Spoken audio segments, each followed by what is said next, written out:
5월 18일 살아계신 하나님의 말씀 민수기 14장 1절부터 9절 말씀으로 하나님을 기쁘시게 하라는 제의 말씀 드립니다. 다른 그 어느 것보다 잘하고 있는 겁니다. 하나님을 기쁘시게 하면 말이죠. 사도 바울은 자신의 삶의 목표를 고린도후서 5장 9절에 그런즉 우리는 몸으로 있든지 떠나든지 주를 기쁘시게 하는 자가 되기를 힘쓰노라고 말씀했습니다. 그런가 하면 육신의 죽음을 당하지 않고 들림을 받았다고 전해지는 에녹 같은 이는 어떻게 하나님께 그런 인정을 받고 은혜를 입었을까에 대해서 히브리 11장 5절에 믿음으로 에녹은 죽음을 보지 않고 옮겨졌으니 하나님이 그를 옮기심으로 다시 보이지 아니하였느니라. 그가 옮겨지기 전에 하나님을 기쁘시게 하는 자라 하는 증거를 받았느니라 말씀합니다. 단 한 번뿐인 인생을 과연 어떻게 사는 것이 가장 효율적인 그런 효율성 높은 삶을 살 수 있을까? 많은 사람들이 그 해답을 얻기 위해서 이리저리 궁구하고 시행착오를 거듭합니다.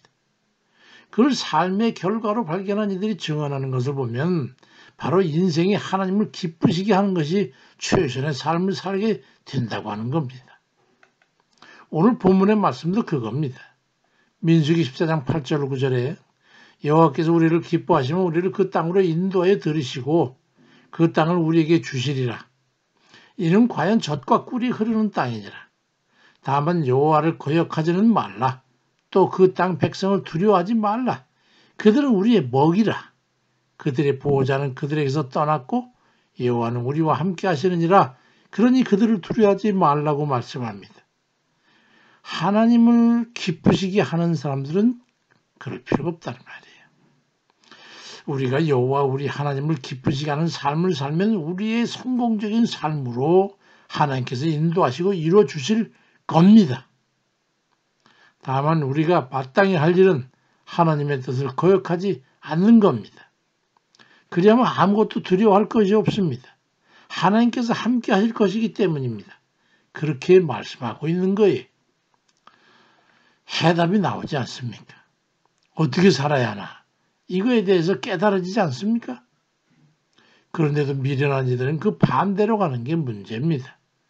자기 힘과 능력으로 원하는 바를 이루어보겠다고 온갖 수단과 방법을 다 동원해서 죽을 둥 살 둥 살아가지요.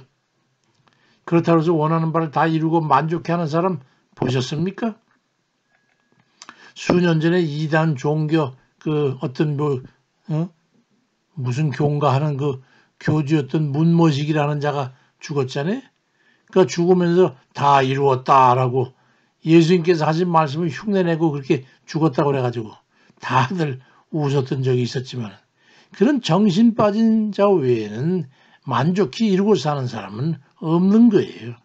그런데 하나님을 기쁘시게 하는 삶을 목적으로 해서 살아가는 이들은 하나님을 기쁘시게 하는 만큼 하나님께서 인도하시고 도우시고 함께 하셔서 만족한 삶을 살게 주신다는 거예요.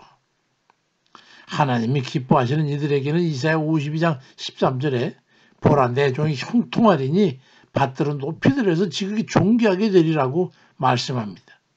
전 요즘 이거 많이 체험하고 살고 있습니다. 결단이 필요합니다. 향후의 삶은 하나님을 기쁘시게 하는 삶을 살아야겠다고 하는 결단을 하는 겁니다. 오늘부터라도. 작고 사소한 것들이 할지라도 내가 하는 이 일이 하나님이 기뻐하실 걸 생각하고 행하는 겁니다. 병도 하나님이 그냥 고쳐주십니다. 나의 생각과 마음 씀씀이 하나님께서 기뻐하시는 방향으로 설정하고 살아가는 거예요. 시편 147편 11절에 여호와는 자기를 경외하는 자들과 그의 인자하심을 바라는 자들을 기뻐하시는도다 말씀합니다. 그렇게 살면 돼요. 내가 하나님을 기쁘시게 하면 하나님께서 나와 함께 하셔서 염려와 근심 걱정이 없게 하시고 범사에 함께 하시고 건강도 살펴주시는 겁니다. 물론 천국은 두말할 것도 없지요. 요한복음 8장 29절에 나를 보내신 이가 나와 함께 하시도다.